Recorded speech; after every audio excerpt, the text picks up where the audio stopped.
Fuko Izumo, the unlucky girl whose most significant trait is her massive melons, has experienced nothing but sorrow in her life due to her utterly despicable ability, Unluck, which kills anyone that makes physical contact with her. She plans to kill herself, but then encounters a strange man, Undead, whose most significant trait is being naked, and has also experienced sorrow because he can't die. Together with some luck, or better still, unluck, they find a way to kill Undead. On the 1st of August 2120 in Shinjuku, our protagonist has just finished reading a romance manga, and with a smile on her face, she happily says, "Since I'm done with the manga, it's time to end myself." The show has just started, but I had to pause and drink cold water because I couldn't understand what the flip was going on. She stands on a bridge above a railway, and just as she's about to catch the next train to heaven, Undead shows up and says, "Hey," stopping her in her tracks. Damn, I'm all about the railway puns today. She turns and starts blabbing about not being able to enjoy romance with this body and proceeds to pull out a knife, telling Undead to stay away from her. She tells him that if he touches her body, he'll contract a deadly disease. It would seem as though Undead was wearing invisible AirPods Pro because the dude literally ignores her and walks right up to her. He splits my consciousness in two when he walks into the knife she's holding. Fuko is shocked and afraid, and I'm even more terrified. Undead then grabs onto her face and tells her he's never heard of any deadly disease transmitted by touch. As soon as he drops her down,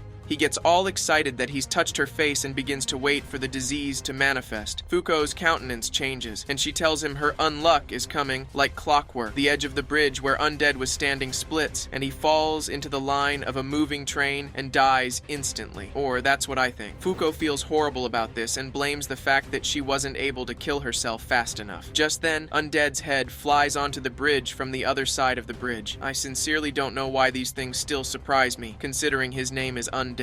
He tells Fuko he now understands what she means and then regenerates his body much like Eren Yeager from AOT. And now, the dude is completely naked. It's understandable knowing his clothes can't also regenerate. Fuko is so terrified, thinking he's a zombie, and she lands a blow on his windpipe and scrambles to safety. Undead flies towards her and grabs her, and then some officers head towards the bridge. Undead then carries her and flies away to the top of a skyscraper. On top of the building, he explains to Fuko that he can fly by regenerating his torn-off legs at high speeds and using the momentum to push himself in the air. He tries to get away again, but he grabs her by her leg and leaves her dangling over the building. He tells her to explain her unluck power, and he'll help her. She tries to threaten that he'll unleash her unluck, but he tells her he's holding onto her trousers and not making direct contact. He swings her around, and she finally agrees to talk out of fear. And just in case you forgot, Undead is still naked. After she calms down, she begins to narrate her story. She tells Undead how her parents died 10 years ago when she kissed them goodbye on their cheeks just before their flight. The plane suddenly developed an unexpected engine failure and crashed, killing both her parents and all 270 passengers. Up until this point, I knew Undead was a madman, but he grows even madder in my sight when he grabs onto her bare skin,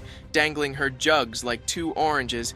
Just after she told him this depressing story, she begins to shout, telling him he'll trigger the unluck again, and he says he knows, he's just testing it out. Suddenly, a box of bananas falls from an airplane and smashes Undead. Fuko seizes the opportunity to run, but she slips on a banana peel and starts falling from the building. For someone who wanted to kill herself, she was sure afraid of death. Undead manages to save her and then tells her she can't die yet because she's the one who will give him the death that has been evading him. He then carries her to his hideout. A group of men, with one man speaking to someone on the phone, tells the person that they're going to abduct Fuko after confirming her ability. Back at Undead's hideout, he tries to understand more about the rules of unluck. He tells her to strip for him, and she starts running away, beating Usain Bolt's record in a heartbeat. Undead chases after her, and her jacket hooks on a piece of metal and she falls, revealing very bushy hair. She tells Undead that she's never cut her hair because no one will touch it. I don't even understand. Couldn't they wear gloves? Undead then begins to cut her hair, and at first she complains, but he tells her not to let go because it's only when they stop making contact that the unluck will strike. Suddenly, those group of men, the same ones we saw earlier, take off Undead's head. They put him in a special capsule, and this guy explains that they're not on her side. They're people who police unselected negators such as Undead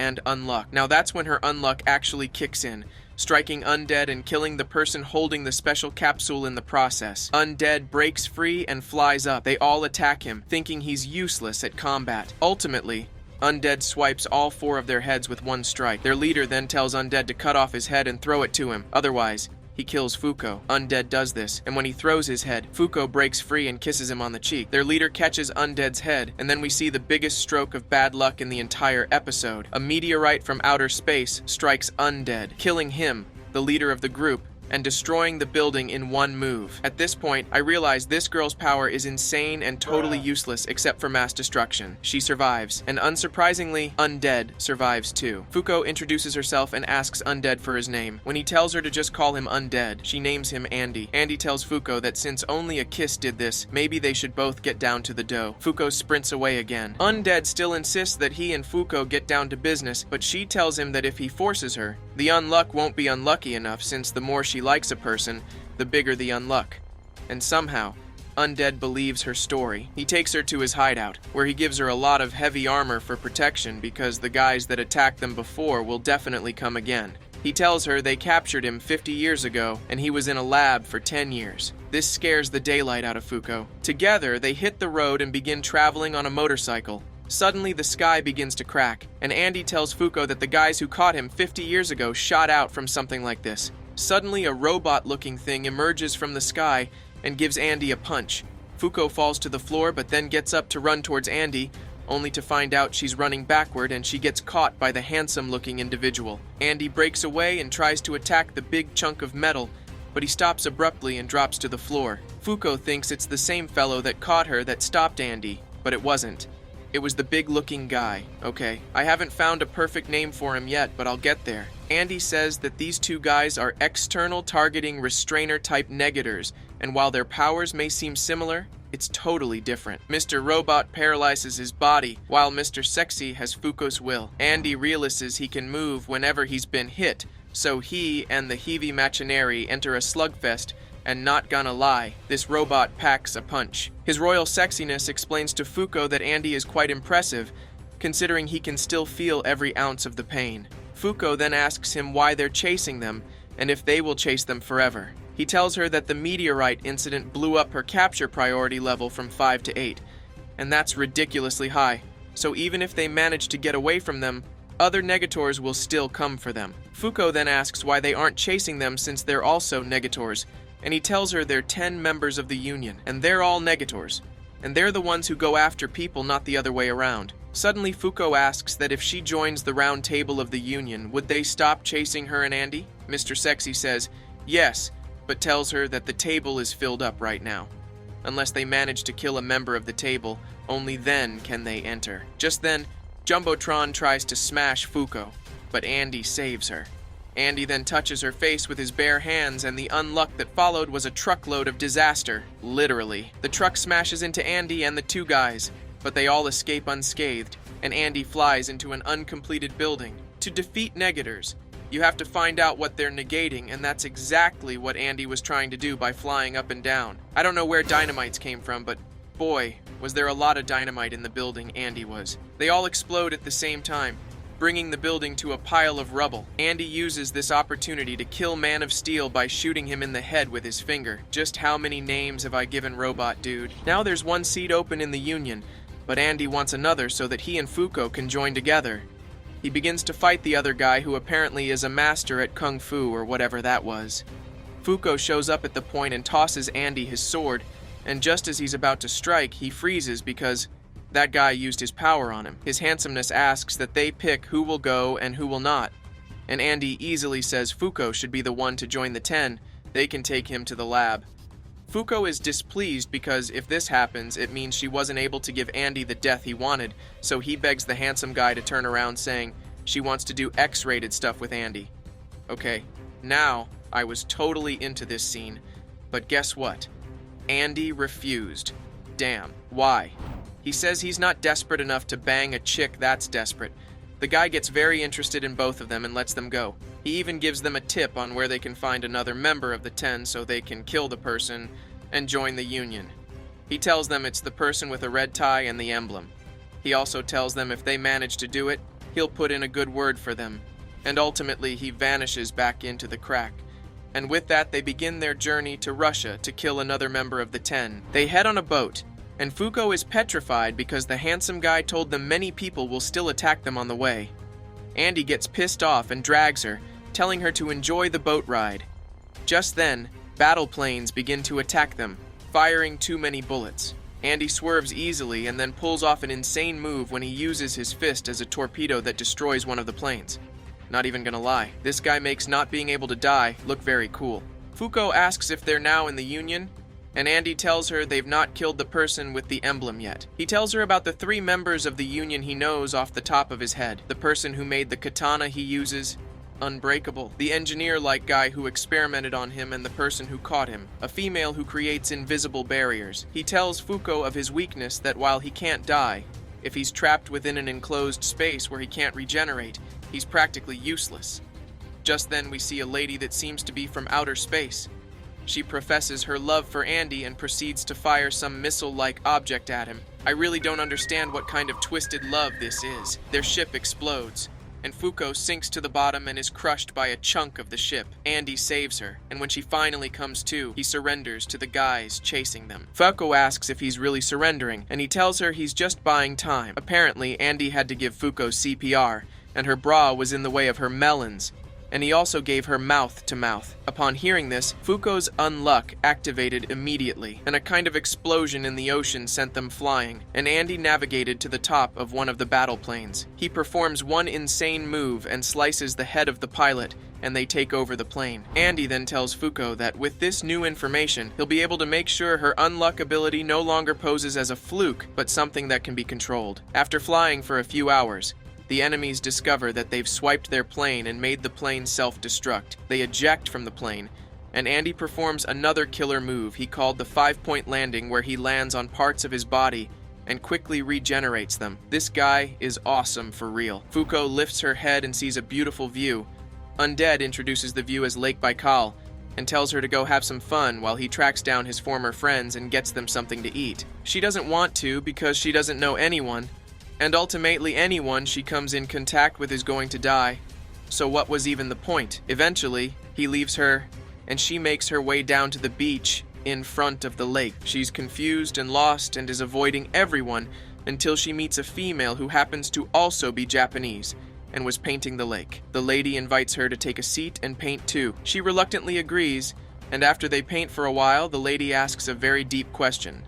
She asks if Fuko prefers stuff that changes or stuff that stays the same. Even for me, this was a difficult question, and likewise, Fuko told her to give her a bit of time before answering the question. The lady tells Fuko that she prefers things that never change, and they continue painting. It's nighttime now, and the lady asks Fuko to show her what she drew. Fuko is initially shy, but eventually shows her. It's a drawing of the moon above the lake, but the difference was that there were sparkling things beside the moon. The lady asks what those were, and Fuko tells her that the moon looked a bit lonely, so she gave it some friends. She proceeds to tell the lady that she prefers things that change, and then tells the lady all about the weird person she's been traveling with, and how he has made her change a lot. That's when it happens. The lady walks towards the lake and starts walking on water like Jesus Christ, and suddenly a portion of the lake rose up. This lady is, in fact, the member of the Union they were looking for, and the one who captured Andy 50 years ago. Andy comes rushing in from nowhere, and she ultimately blocks him with invisible barriers, and Andy calls out her name, Gina. Meanwhile, Handsome, who we now know to be Master Shen, is distracted from his meditation as he reminisces on the battle with Andy and Fuko. He really wishes to meet them again, and his aide Mui tells him that Gina has encountered Andy and Fuko, and they're entering battle now. He tells Mui that those two have a lot of things up their sleeves, and he's sure they will overcome this obstacle. Back to Andy, Fuko, and Gina. Gina begins to tell Andy how much she's missed him, and Fuko asks her if she was the one who captured him 50 years ago. Gina confirms it, surprising Fuko because Gina looks about the same age as she does. Andy is about to spill the beans about how Gina was 16 when she caught him, and she should be 62 years old now, and how the Union's anti-aging procedure is working for her. But she uses a barrier to shut his mouth. Andy slices his own mouth, and it regenerates back. Gina then begins to tell Fuko about how she abducted Andy 50 years ago, and fell in love with him because of how cool he is. She tells Andy to join the Union since there's an open seat, but Andy refuses. Gina decides that all she has to do is kill Fuko, and the battle begins. Andy throws some grenades, but they don't even lay a scratch on Gina, and then Gina begins to attack. making Andy flee with Fuko on his back. He tells Fuko that he is trying to figure out a way to beat Gina, and that's when Fuko asks about Andy's friends, and he tells her they're all dead. Not quite the turn of events I was expecting at this point. Gina takes off her massive hat, and it suddenly starts spinning. She throws it at Andy and Fuko, but Fuko raises her legs, so only Andy gets his legs cut off. Andy finally sees it, why Gina was negating, and he makes a plan. As soon as they land, he sets off a grenade and swallows it, then cuts off his head and throws it in the air before regenerating his whole body. The grenade explodes, spilling blood everywhere, and we could all see Gina's power as clear as day. She doesn't simply make invisible barriers, she has invisible hands that are all around her. Andy calls this power unchange, and he says since he can see it, he can easily avoid it. He falls down after exploding, and Fuko rushes to catch his head, which infuriates Gina. She accuses Fuko of charming Andy with her melons, and they exchange words. Gina tells Fuko that one day her beautiful melons will begin to fall, and they continue fighting. Andy maneuvers easily, and later hits his head on an invisible object and falls into the river. Gina tells them that she was on a mission to investigate a UMA, and they were interfering, and suddenly, the invisible spaceship takes form. The fight intensifies when Gina rushes toward them, wielding the sharp cap. Andy blocks, and they exchange blows. Andy backs away and splashes a trail of blood underneath her. Suddenly he notices an opening in the invisible barrier through the moonlight. There's a hole in the barrier beneath her feet, and he and Fuko work together to throw his head inside. He knows that there is no form of unluck from outside the barrier that could hurt her, so he blinds her with his blood, lifts the barrier from underneath so the hole is now up, and has Fuko throw his head into the barrier like a shot put. His head enters, and immediately Fuko's unluck hits. A light from the ship fires both Andy and Gina, obliterating them, and obviously Andy regenerates, but Gina is lying there at the point of death. Andy and Fuko have managed to defeat Gina and now have secured the second opening on the Union's round table. Before Gina dies, she and Andy kiss one last time. Trust me, this was the most toxic of toxic relationships, so there you have it with all the negators so far. Undeed, unluck, unavoidable, unbreakable, unchange. And there's me, unbothered about how my life is falling apart. Fuko cries her eyes out after witnessing the death of Gina for someone that wanted to kill them. Her death hurt me a lot. Andy thought back to when he was in that cell undergoing experiments. Gina would come to talk to him often, telling him how she hated killing to live and how she wished for death. Andy then told her, like some badass character in a movie, that once he gets out of the cell, she'd be the first on his hit list. Of course, he was just kidding. But Gina took his word for it and started to look forward to that day. And now looking back, he realized that too. He told Fuko that her unluck helped save Gina, and he thanked her. Fuko asked if there was a way to change the Union. She asked Andy to help her out as a favor. Andy agreed without hesitation, saying the sooner he could get it done, the sooner he could get in her pants. This guy. Okay, maybe not those exact words, but we all know he was thinking it. They raised their glasses to give cheers to the dead, but it was interrupted by one of the Union's lackeys, who burst through the roof and grabbed them and threw them into the Union's underground base. Andy, while falling, bit off his 4 fingers on both hands and launched them like missiles towards the Union members. What sort of welcome is this? The members took care of the finger missiles with ease, giving Andy and Fuko time to land in their chairs. We're then introduced to the Union members, Juiz, Shen, Billy, Phil, Tatiana, Ishin, Top, Nico, and let's not forget, Fuko and Andy. I know she's a robot, but I wonder if Tatiana likes to bust it down sometimes. What? Suddenly a hand came flying out of nowhere and punched Andy in the face. It was Tatiana. She was still upset that Andy killed Gina. That's a relief. For a second there, I thought the punch was coming at me for what I said. After the bickering ended, Juiz summoned Apocalypse, the first ever artifact found on Earth. Apocalypse's job was to give them quests, and if they were successful, he would give them amazing rewards, and for every failure, they got stuck with penalties. Doesn't this sound exactly like God? While Apocalypse gave the details of the 6 available quests, Fuko was terrified and curious about what Apocalypse was, but Andy told her to just pay attention and save the questions for later. Juiz asked Nico to analyze the quests and see which ones they could handle right now. Nico then stuck a wire into his head and began the process. Okay, so far, Nico's powers are the most disturbing. After Nico was done, he said they could only handle the first 3 quests out of the 6 that Apocalypse had given, and thanks to investigators, they had intel on how to counter any interferences that might occur. He advised that the first quest should take priority because it would give them an additional member, and he also said that since they had little data on the sixth quest, they had better abandon it to avoid losing any more members. Juiz agreed and began dividing them into groups to take on the quests. At this point, Fuko questioned why they had to even do the quests if people like Gina were just going to get hurt. Even Gina said that all her efforts were futile in the end, and she just continued to suffer. She mentioned that one of the quests even involved capturing another negator, and that they were just going to treat them badly, like they did her and Andy, before she could continue nagging on just like my very stupid ex always did. Juiz told her that whether or not they listened to Apocalypse, every 3 months, rules will still be added to Earth, things like sex, race, and language. It had already been done 98 times, and so that is why they intervene.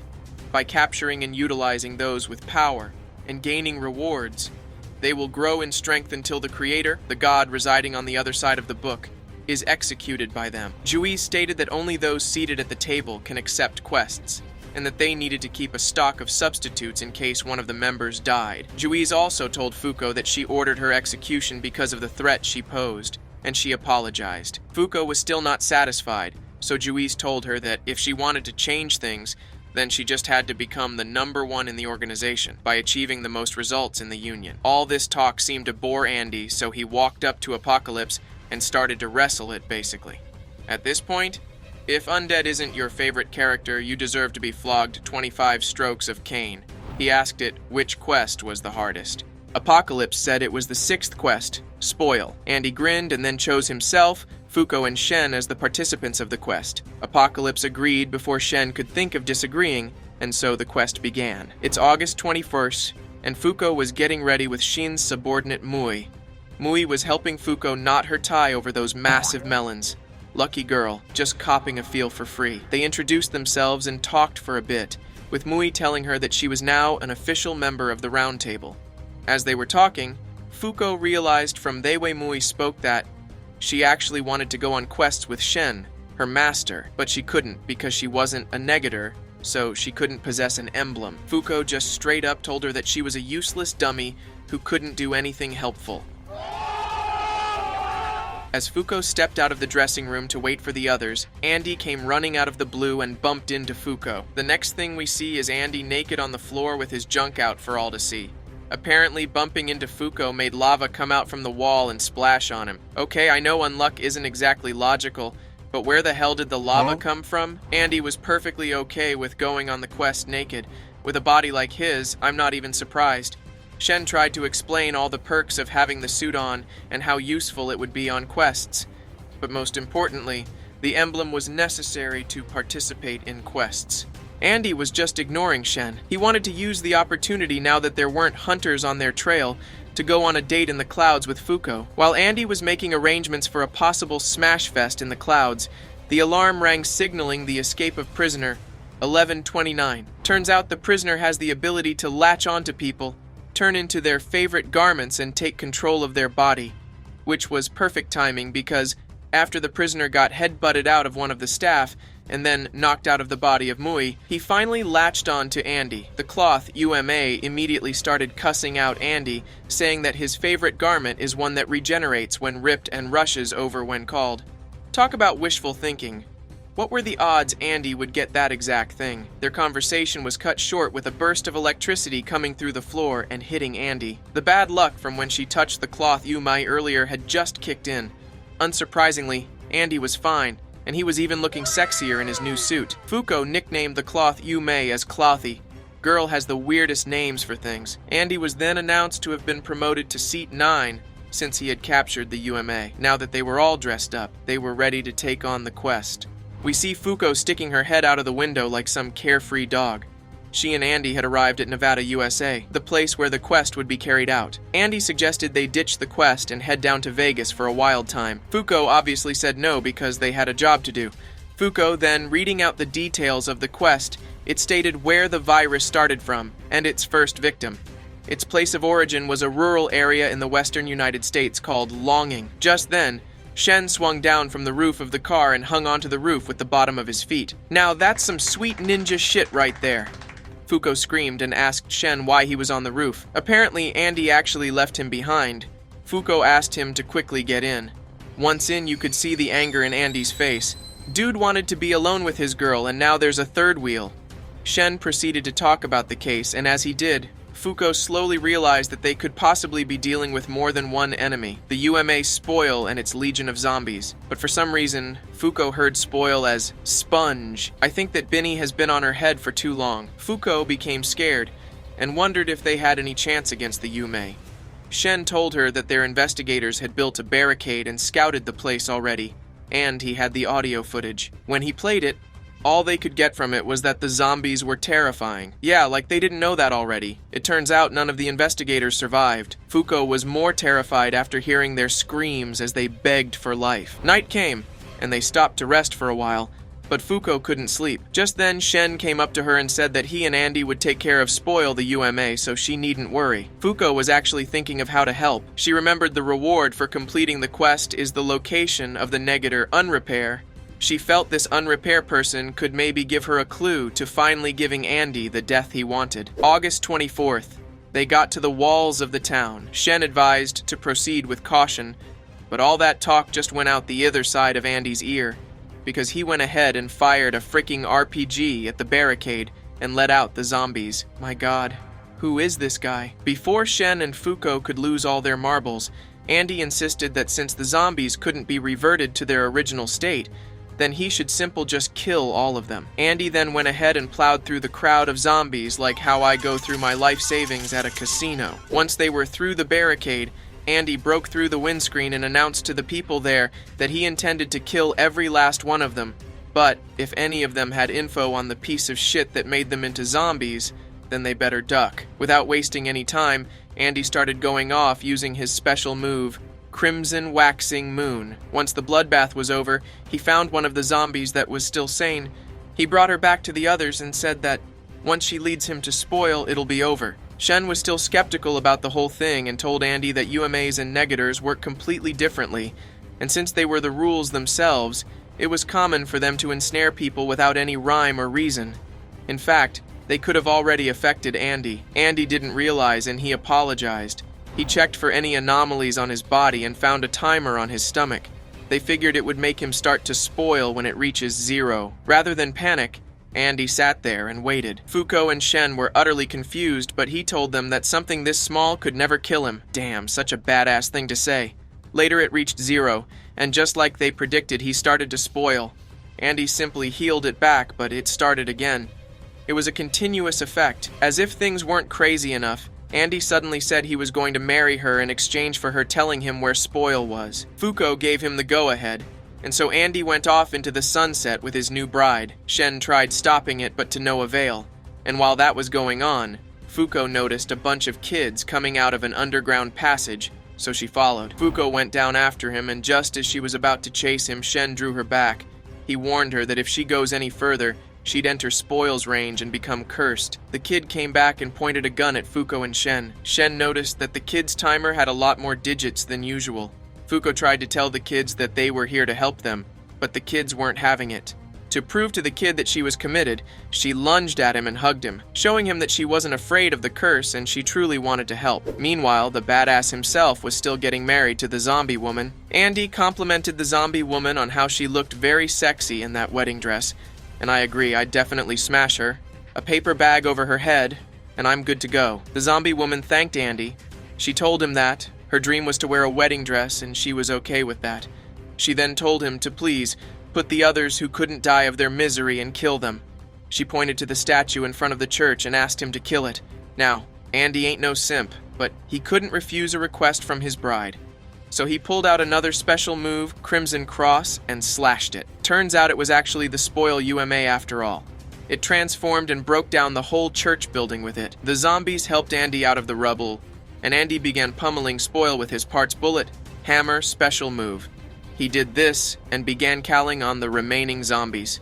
He rallied them to attack Spoil, saying this was their chance to kick the crap out of the piece of shit, that turned them to zombies. Of course, they didn't hesitate, and a horde of zombies ran towards the sound of Andy and the bell he was hitting. Fuko and Shen are still underground with the kids. Fuko asks for the name of the boy that held the gun. His name was Ken. Fuko asks Ken to tell her what happened. Ken takes them back to a week ago on August 17th, when Spoil first appeared as a small floating ball. Ken was with his friends and teacher when he spotted Spoil. Spoil immediately started to rot away as much as he could. Ken's teacher took the initiative and hid them underground. The kids were scared and asked her to stay with them, but she told them with a brave face that until she finds a hunky man to take her down the aisle, she wasn't going to die. She passed on that will to the kids and told them that as long as they had a dream, they would never spoil away. The memory was still so fresh and scary that even as he recalled it, he screamed out for his teacher like it was happening in his front all over again. Suddenly, one of Ken's friends started to cry. It was Mii. Her timer was about to run out. Ken rushed over and tried to cheer her up by reminding her of her dream to open up a sunflower shop. Mii slowly cheered up, and then something strange happened. Her timer skyrocketed back to 20,000 seconds. Turns out all you had to do to increase the timer was remember your most desired dream. Somehow, Ken figured it out and had been keeping them alive for this long. Big Brother, for real. Just then, Shen heard some rumbling up top. Andy was locked in battle with Spoil, pulling out all his special moves, all while carrying his zombie bride. It was pretty intense battle.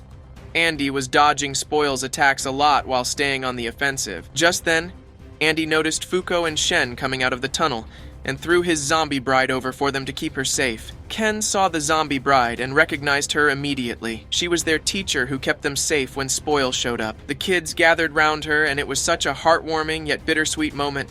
A zombie walked by at that moment and touched Fuko. Then something interesting happened.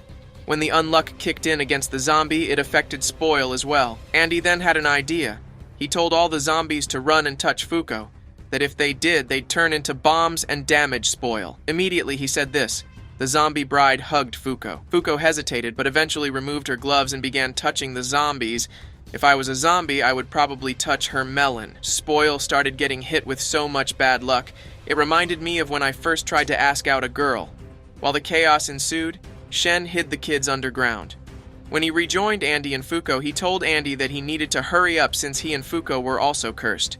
Spoil then did a massive AoE attack and sucked up all the zombies. Andy flew the others to safety.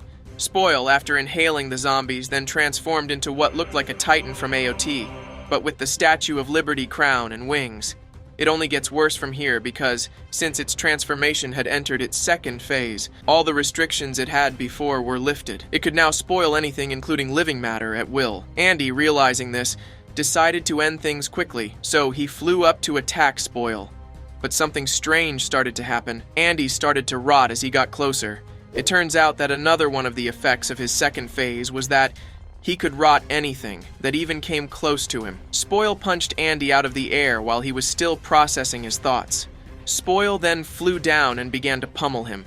Spoil noticed that Andy was a negator of death and gave up on punching him, saying that with how potent his powers are now, even his regeneration couldn't keep up. He then turned his attention to Fuko and Shen. Spoil then went on a rant about how his birth brought about a new circle in life, and that Shen and Fuko should be happy they get to indulge in it while still alive. Sheesh, dude's so full of himself. While Spoil was spewing rubbish talk from his mouth, Shen noticed something and stepped away from the battlefield, telling Andy that he would be back soon. Spoil didn't pay much attention to it, and he went back to talking about his oh-so-wonderful birth into this world. Okay, we get it, you were born special, rest already. Spoil questioned why humans rejected and opposed him. Fuko swiftly answered and said, "Because we have dreams." Fuko then went off on her own rant about how humans will always fight for their dreams. She told Spoil that even if her body began to rot away because of his powers, her heart would remain so long as she has a dream. Her dream was to live a long life to the fullest as a normal girl. As soon as she said this, her timer glitched and increased drastically. Shen then jumped from behind her and whacked Spoil in the head with this long staff, spoiling Spoil's brain. Shen then stated that his own dream was to become the greatest in all of creation. Of course, his timer drastically increased as well. Andy tries to warn Shen not to get too close, but Shen had already figured out Spoil's range of attack. Unless you were around his body, Spoil couldn't affect you with his powers. Realizing this, He ran to get the Nyoi Kinko staff. Now that's a mouthful to say. The staff could extend as long as the user wanted it and still shrink back to normal afterwards. I wish my staff could do that too. I'd pull a lot more girls for sure. Shen's ability activates when his target is in his field of vision. He makes them do the opposite of whatever they were trying to do. With his powers and the staff in hand, Shen went back to beating the shit out of Spoil, leaving Spoil confused as hell while he got his ass handed back to him on a silver plate. Andy asked Shen how they were going to capture Spoil. Shen pointed out that Spoil had a core that could be plucked out, but they needed to stop its ability first. Spoil required moisture in the air and bacteria to activate his ability. Andy thought of using some bad luck to create some more explosions and reduce the moisture, so he pinched the sides of Fuko's belly to get some unluck. Personally, I'd have gone straight for the huge melons instead. Andy walks up to hit Spoil with the bad luck, but the ground swallows him up before he gets close. Seeing his chance, Spoil creates a field of dust to block Shen's vision and abilities. In the midst of the ruckus, Fuko gets a brain blast. She tells Shen that if he could get Andy and Spoil into space, Spoil would lose his advantage since there was no moisture there. Shen got a devious smile on his face and he seemed way too excited about this plan. He grinned and told Andy to pull out his trump card. Well, now I'm excited too. Andy always has the sickest special moves. Andy agreed, but he added some stipulations. Shen contacted the adorable Mui and asked her to send the coordinates of Spoil. Once he got it, Andy spoke some Chinese phrase and the staff extended to space. Being in space didn't faze Spoil. He figured he could just use his laser beam to attack Andy, which he did. But Andy regenerated almost immediately and also got an entirely new look. Spoil tried to attack, but before I could blink, Andy shot 2 fingers and they grew new bodies from themselves. This guy is amazing. Then those 2 new bodies chopped up Spoil like he was some prime beef and captured his core. This was the same Spoil that they couldn't even come close to a few minutes ago. Who the hell is this new badass version of Andy?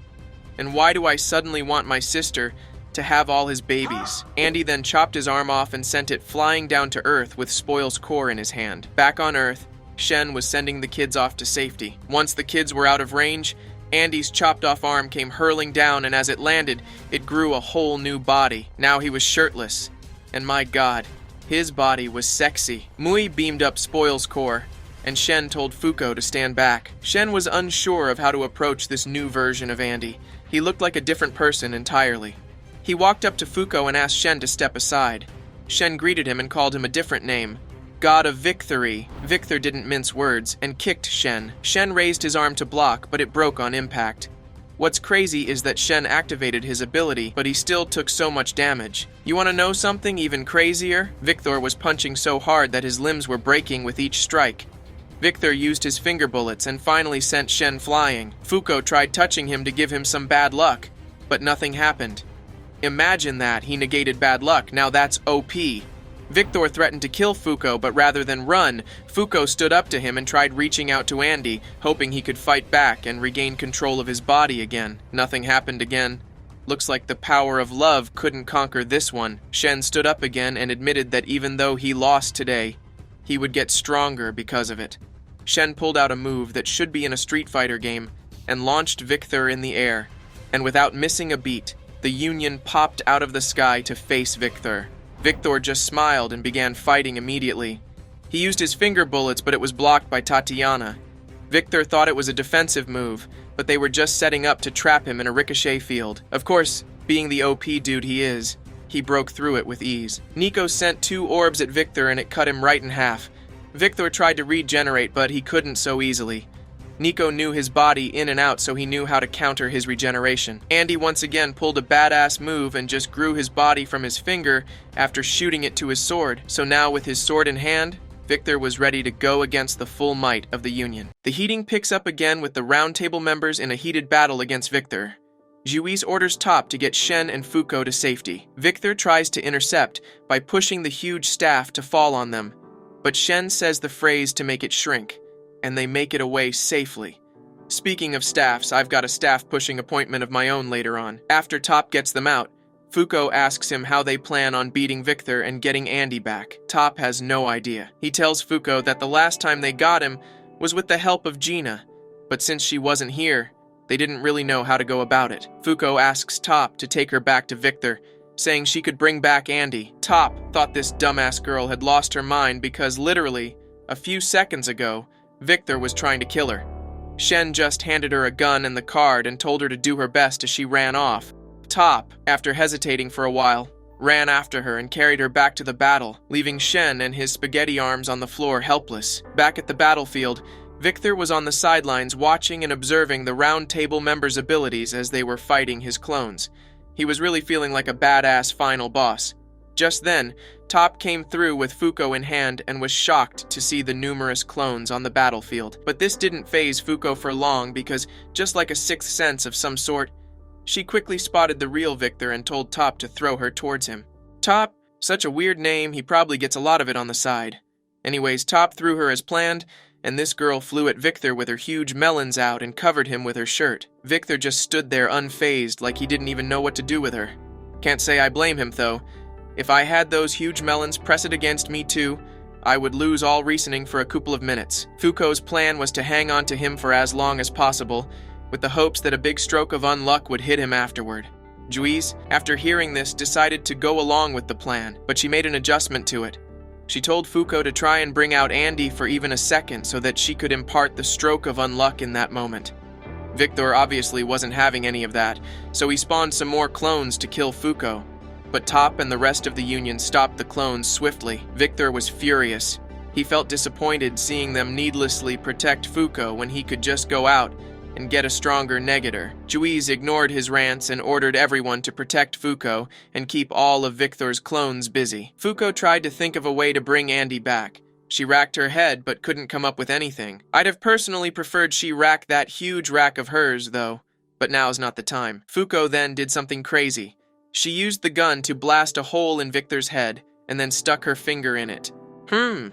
A new kink, maybe? Immediately after she stuck her finger in, she began calling out to Andy to gain control and come back to her. It seems that did the trick because Andy came back in control for a few seconds, and without wasting any time, he passionately kissed Fuko. Fuko went bright red and zoomed off before Andy could try anything else. She shouted at the others to quickly get away before the unluck struck.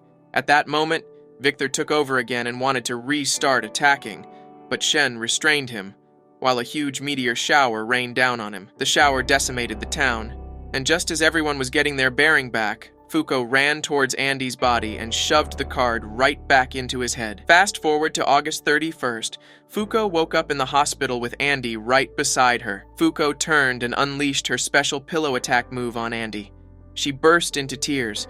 She was so scared that she would lose Andy and become all alone again. Andy patted her head and apologized for scaring her. He told her that while he was swallowed up by Victor, her voice was what helped him get back control. He thanked her for all she did. He also told her that the kids she saved in that town were doing fine. They would be taken care of by the Union till they were 18. Shortly after their reunion in the Union, they returned to the round table where all the other members were. Once they were all seated, Juiz told Apocalypse to proceed with the results of the quests. Somewhere in a deserted shed, there were two men seated. They were both negators. One of them was unseen, a negator who, when he closes his eyes, turns everything he recognizes as his property invisible. This ability could have come in handy a lot back in high school. He was restrained in a chair with what looked like a cut in his stomach. In front of him, the second negator. Much of his ability is unknown yet, but he mentions making the cut in unseen and how it wouldn't heal until he died. Looks like this guy took open up to me a bit too literally. Meanwhile, inside the Union, the members were gathered at the round table to hear the results of the quests. They were mostly successful, and they even got some nice rewards like the addition of a new seat, a new artifact location, and a very weird one, the unification of all languages. Not sure why that was necessary, but okay. And then we have the reward they were looking forward to the most, the location of the negator, Unrepair. Fuko was happy, but it was short-lived. The one quest they couldn't complete gave them a penalty, the addition of a new UMA, Galaxy. The UMA quickly floated to the surface. The Union members followed behind. Here we get to see a little bit of world building because from the looks of it, the Earth and the Moon existed before the known universe. I already know conspiracy theorists are going to have a field day when they see this. As the UMA expanded, it spread and birthed a new universe, galaxy, and basically everything in space. And guess what else is in space other than planets and other floating rocks? Yup, aliens. And as soon as they were informed of this, the aliens cued their entrance music and came down to Earth very menacingly. They had the same cliché reason for invading as every other extraterrestrial being in the movies. Their species was born on a planet rich with over 1 million years of history. So, they used that knowledge and trained themselves for decades to become soldiers, and then they were given ships to go out and invade other planets. With their planet in ruins and about to collapse, they are out looking for a new home to inhabit, conquer. They even had a weird-ass name to match, Axe. Sounds like the sound you make when something tastes bad. I think Juiz agrees with me about the bad taste because without wasting a second, she stepped up to the Ack Leader as the Earth's representative. The Ack Leader went on to talk about how he would spare the humans and use them as a workforce if they surrendered without resistance, and that he would eliminate them otherwise. More cliché stuff. Juiz wasn't having any of it, and told the leader to withdraw his ships. The Ack Leader proceeded to show off his firepower a bit by blowing up a big rock with a beam from one of his ships. He claimed to have done his research on Earth and found out that it was an underdeveloped planet lacking the cooperativeness to go out into space and the force capable of standing against them. Juiz asked if he considered killing all life on Earth his own justice, to which he answered, yes. Juiz then removed her helmet and simply negated his justice. But before we get to that, just look at how hot Juiz looks without the helmet. Such beauty. Back to the bad taste of Axe, the leader was confused by what Juiz said. But all of a sudden, the ships behind him started to explode, blowing up, ramming into each other. And in less than a minute, all the battleships were destroyed. Juiz then turned around all badass-like and started to give a lecture to Andy and Fuko about penalties. She told them they can no longer afford any more penalties. The reason being, they found a tablet the same time as Apocalypse, and each time a penalty is given, a slot is filled. Now there is only one more slot left until it reaches 100. Beyond that lies the final penalty, Ragnarok, a word that denotes the end, which is why they fight and resist all that comes their way. But now there was a problem. Apocalypse won't open unless the round table is fully occupied, and if they fail to fill up the final seat, they would receive a penalty in 3 months' time before they are able to take up any more quests, meaning their new top priority was filling the 11th seat. Just then, Juiz turned back after hearing the Ack Leader continue to tremble in fear behind her. Taking pity on him, she told him to tell every freaking alien out there that Earth was strictly off limits. While he scurried off Earth, Juiz started making plans to get the 11th member. She wanted Unrepair. Andy volunteered to go since one attack from Unrepair could be fatal. Juiz assigned Tatiana and Fuko as backup for Andy, and so the plan to get a new member was set in motion. September 8th, Fuko found herself in the city of Rio de Janeiro, at Leblon Beach in its shopping district. Andy was trying out some new threads for the upcoming mission. When he came out finally, Fuko became so flustered at how handsome he looked. Andy teased her and asked if she liked what she saw, but Fuko was too shy to say anything. Don't worry, Fuko. We all know exactly what you were thinking. Before proceeding further, we flash back to earlier when they were on the plane, where Andy was telling Fuko about the black market auction they were going to infiltrate. It was an auction that dealt with negators, UMAs, and artifacts that haven't been handled by the organization. It is run by mafia from all over the world, so tracking it down wasn't easy, but Juiz managed to, and now they were headed to infiltrate the ship where it would take place. Back to the shopping, Fuko was having a hard time liking any of the outfits Andy picked. Personally, I loved every single one of them, just like Andy did too. They really showed how sexy Fuko was, and best of all, her huge melons were the star attraction. While Andy kept picking out what she would wear, Fuko recalled her conversation with Juiz when she asked Juiz why she was chosen for the mission. Juiz simply told her that she was acting in accord with her vision of justice, the same way she was when she ordered Void and Shen to kill her and Andy. But she later saw the use of her unluck ability and how it could possibly kill even God. Definitely not the Jehovah I worship, but you get the point. So she asked Fuko to do whatever it takes to fall in love with Andy. Back at the shopping mall, Fuko was at her limit with all the skimpy dresses Andy kept bringing. Fuko then burst out of the changing room with the most stunning wine dress she had ever seen. Andy rated her an 8 out of 10, as if to say something was missing. He then went ahead and adjusted her posture, making her arms stay at her side, and her melons shoot out a bit more. Although at first, it seemed like Andy just wanted to have her melons on display so he'd have easy access to them. When Fuko looked in the mirror, She was lost for words after seeing how gorgeous she looked. Andy finally gave her the perfect 10 rating. As they were paying for the outfits, Andy noticed Fuko was still a bit nervous due to the number of celebrities around. So he took her out for a walk instead. Barely 10 minutes into the walk, Andy bluntly asked Fuko when he'd get another huge stroke of unluck like the last time. Obviously, this meant doing some X-rated stuff with her, and Fuko immediately understood this. So, she took off at top speed as Andy followed after. But instead of running till she was out of breath, she decided to turn around and give him some unluck by touching his chest. Clothy helped by opening a spot so she'd have access to it, but Clothy forgot that the unluck would affect him too since Andy was still wearing him. After getting back to shore with half his body torn off, Andy started to talk about his counterpart, Victor. He heard that Victor mentioned being the original, and he wasn't sure if it was true or not.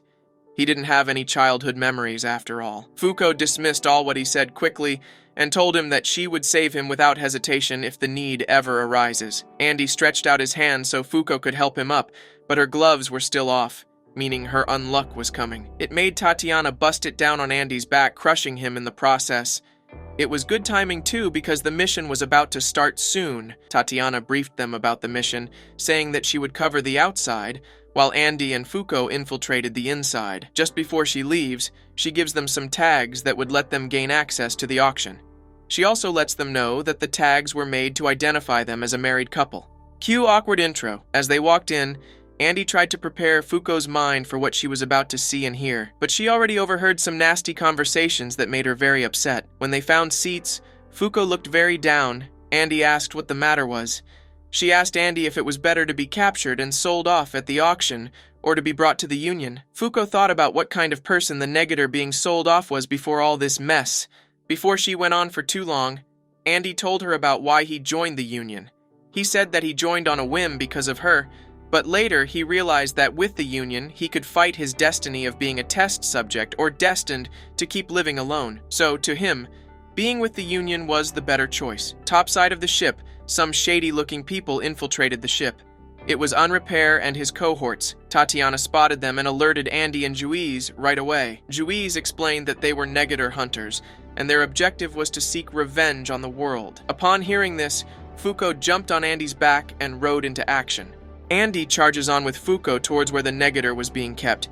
He figured the negator hunters would be heading there as well, so he wanted to get there before they did. Below the deck, the negator that was being held used the commotion going on topside to try and escape, but he got caught and was now at gunpoint. He then started to remember how he got in this mess in the first place. We flash back to September 2nd at his school. One of his classmates came up to him and started talking to him in English, asking for his homework to copy off of. At that point, Chikara, the negator boy, started shouting and complaining about how everybody was speaking just English. Everyone else just stared at him funny as if he were a mad lad. Just then, 2 shady dudes in suits came from behind him and tased him. The next thing he knew, he was waking up in the cage getting prepped to be auctioned off.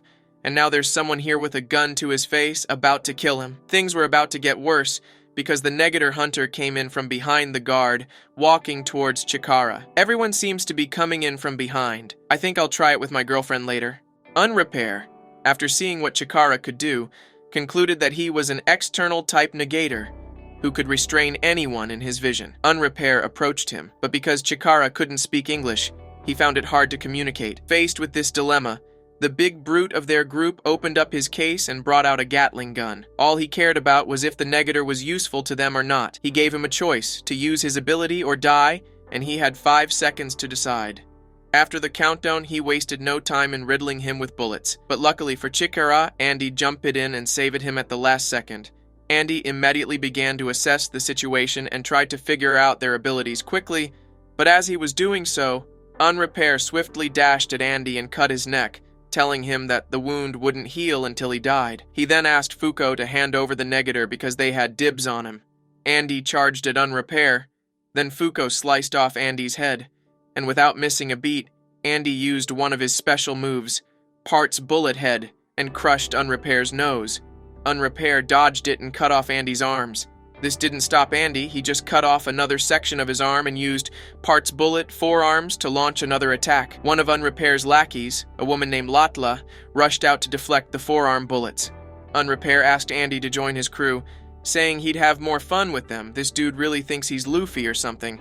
Andy declined, saying that he had lost interest in Unrepair since his ability wasn't able to actually kill him. Then this unrelentless guy decides to ask Fuko if she will join him, which she declines disrespectfully. He then mentions that he needs strong people on his team and Chikara was beyond useless. He mentions that they would kill him and still proceed to find more members to recruit. And when they had finally recruited enough, they would start taking over countries. Fuko becomes upset and starts asking him why he is fighting against human beings when he should be fighting God. But the guy just wants to get rid of Chikara and then throws his knife. Undead attempts to block it, but he just wasn't able to. Then I am blown off my brains when Fuko jumps in to protect him, knowing fully well that once the knife hits her, there's no saving her, like the stupid idiot he is. After seeing that he has caused so much damage, Unrepair proceeds to run away, and then the auction guys ambush Andy, Fuko, and Chikara. Fuko is now bleeding at this point, and Chikara makes a move to help her stop the bleeding, but all to no avail. Chi then has flashbacks of the moment his mother died. It's at this point that the auction guys decide to shoot at them, and Chi, for the first time in a long time, makes useful use of his powers and stops them. Now things have really taken an interesting turn. Will Undead catch up to Unrepair? Tatiana burst in like Robocop. Okay, I guess I've been waiting to say that for so long now. She's fighting these two insanely strong guys, and she wonders what powers they are negating. Just as she's figuring shit out, Andy informs her of what Unrepair did to Fuko, and he tells her that they have 1 hour at most to kill him. Upon hearing this, our big metal feminine ball gets into a really bad mood, and then we see a flashback to the day that Andy and Fuko finally made it into the round table. I remember watching this part and thinking that RoboCop had a lot of anger management issues. The boss finally got them to stop fighting, and they did, but not long after the meeting, Tatiana told Andy to meet her in the fighting area. Now things were about to get really interesting. Once in the fighting area, Andy told Fuko to stay back, and Tatiana started hitting our guy with a heavy amount of attacks. Andy easily dodges every single thing, and it makes me wonder just who the hell this human being is.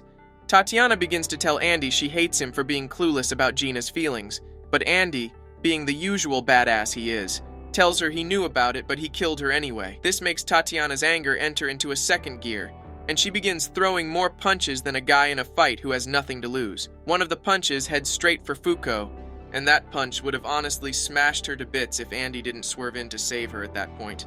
Tatiana calms down a bit, realizing she just almost killed Fuko, and at this point Andy is back to his default setting. He sees Tatiana is a bit distracted, and then he just lunges at her and starts dangling his, you know what, at her. Tatiana, the real Tatiana behind that huge chunk of metal, loses her cool and is about to release her power. An announcement is passed that everyone should evacuate that place with immediate effect.